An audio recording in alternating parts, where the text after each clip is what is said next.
So we live on the beach and things rust about 5 times faster than on the mainland, and so this is a latch that was just redone, or a new latch just a year and a half ago. So it gets stuck all the time and it's hard to open. But if I put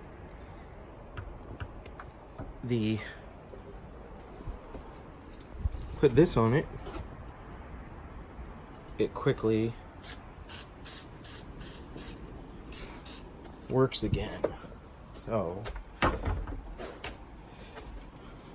now I can open it again pretty quickly, and it's just like it was. And now it easily closes. Open it, close.